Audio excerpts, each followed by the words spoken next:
আপনি হয়তো সাপোজ অফলাইনে ফর্ম ফিল আপ করেছেন অন্নপূর্ণা যোজনা, সেক্ষেত্রে আপনি কনফিউজ থাকতেই পারেন যে আপনার কোন অ্যাকাউন্টটা ডিবিটির সাথে লিঙ্ক আছে। হতে পারে একজনের ২-৩টে অ্যাকাউন্ট। তো সেক্ষেত্রে কিন্তু এই কনফিউশনসটা আপনার এক নিমেষেই দূর হয়ে যাবে। সার্চ করবেন হচ্ছে এনপিসিআই। এনপিসিআই এর ফুল ফর্ম হচ্ছে national payments corporation of India. ঠিক আছে? তো এই লিঙ্কটাতে ক্লিক করবেন। এই লিঙ্কটাতে ক্লিক করলে আপনার যে প্রথম ওয়েবসাইটটা খুলবে www.npci.org.in, এটা কিন্তু অরিজিনাল লিঙ্ক। বাকি যে সমস্ত লিঙ্কগুলো রয়েছে সেগুলো কিন্তু ফেক বা থার্ড পার্টি লিঙ্ক। সেখানে আপনি কিন্তু কোনো ইনফরমেশন পুট করবেন না দয়া করে। তো এই লিঙ্কটাতে এবারে ক্লিক করবেন। ক্লিক করার পর এখানে আপনার হোম পেজ খুলে যাবে। তো এখানে দেখুন অ্যাবাউট এনপিসিআই, তারপরে ঠিক ডান দিকে আছে কাস্টমার। ঠিক আছে? তো এই কাস্টমারের একদম ক্লিক করার পর দেখবেন ইউপিআই কমপ্লেন, আদার প্রোডাক্ট কমপ্লেন, তারপরে ঠিক নিচে ভারত আধার সিডিং এনাবলার, যেটাকে বেস বলা হচ্ছে। ঠিক আছে? তো এই বেসে আপনি ক্লিক করবেন। বেসে ক্লিক করার পর আপনার কাছে কিন্তু একটা ইন্টারফেস আসবে।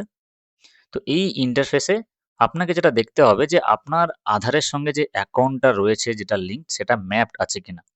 তো সেটা জানার জন্য আপনাকে যেটা দেখতে হবে, এই যে ৩ নম্বর অপশন রয়েছে আধার ম্যাপড স্ট্যাটাস। তো এই ৩ নম্বর অপশনটাতে আপনি ক্লিক করবেন। তো এখানে দেখতে পাচ্ছেন ক্লিক করার পর আধার ম্যাপড স্ট্যাটাস। তো এখানে আপনি আপনার আধার নম্বরটা পুট করে দেবেন, ১২ ডিজিটের যে আধার নম্বরটা রয়েছে। তারপর কিন্তু আপনি ক্যাপচাটা দেবেন এবং আধার নাম্বারটা অবশ্যই ঠিকঠাকভাবেই দেবেন কিন্তু। ক্যাপচাটা আমি দিয়ে দিচ্ছি এখানে। ক্যাপচা দেওয়ার পর নিচে যে অপশনসটা রয়েছে সবুজ কালারের চেক স্ট্যাটাস, তো এখানে চেক স্ট্যাটাসে ক্লিক করবেন।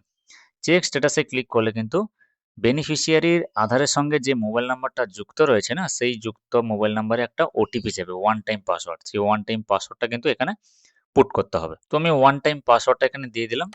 তো ওয়ান টাইম পাসওয়ার্ড দেওয়ার পরে কিন্তু আপনাকে কনফার্মে ক্লিক করতে হবে। কনফার্মে ক্লিক করলেই কিন্তু দেখতে পাবেন যে আপনার যে আধারের সাথে ব্যাঙ্ক অ্যাকাউন্টটা যুক্ত রয়েছে সেটা ডিবিটির জন্য প্রস্তুত কিনা। ঠিক আছে? তো এখানে দেখুন আধার ম্যাপ স্ট্যাটাস রয়েছে। আধার নাম্বারটা এখানে দেওয়া রয়েছে। Mapping status enabled for DBT, direct beneficiary transfer. এখানে যেটা রয়েছে ব্যাংকের name India post payment bank. ঠিক আছে?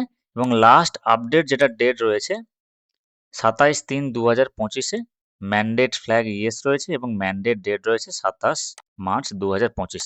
তার মানে আপনার যে আধারের সঙ্গে যে ব্যাংকের অ্যাকাউন্টটা যুক্ত রয়েছে সেটা কিন্তু ডিবিটি লিঙ্কড অলরেডি রয়েছে। আপনাকে আর কোনো কিছু করতে হবে না, ব্যাংকে যেতে হবে না। সরকার যখনই কোনো প্রকল্পের সুবিধা ব্যাংকের অ্যাকাউন্টে পাঠাবে তখন কিন্তু আপনি অটোমেটিক পেয়ে যাবেন। কোথাও কিছু করতে হবে না।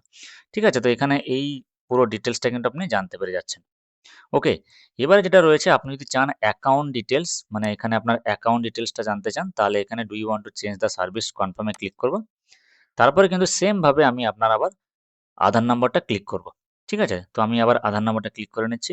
তারপরে কিন্তু আমি সাবমিট বাটনে আবার ক্লিক করব। এগেইন আবার একটা ওটিপি যাবে। তো আমি আমার ওটিপিটা দিয়ে দিলাম। তারপরে কিন্তু সেম ভাবে কনফার্ম এ ক্লিক করব। কনফার্ম এ ক্লিক করলেই কিন্তু দেখতে পাবেন যে your Aadhaar number mapped to India Post Payment Bank Limited and it is not onboarded for get account detail service. Please contact bank for more details.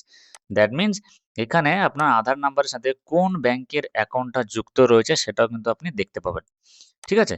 তো এটাই হচ্ছে আধারের সাথে ডিবিটি লিংকের একটা সংযোগ এবং আই হোপ কি এই ভিডিওটা আপনাদের অনেকেই হেল্পফুল হবে। আপনারা যারা ডিবিটি লিংক বা আধারের সাথে কোন ব্যাংক অ্যাকাউন্টটা যুক্ত আছে সেটা কনফিউজ আছেন। ঠিক আছে? যদি কোনো ইনকেস কমেন্টস থাকে বা ডাউট থাকে আপনি ইউটিউবের কমেন্ট বক্সে অবশ্যই কমেন্ট করুন।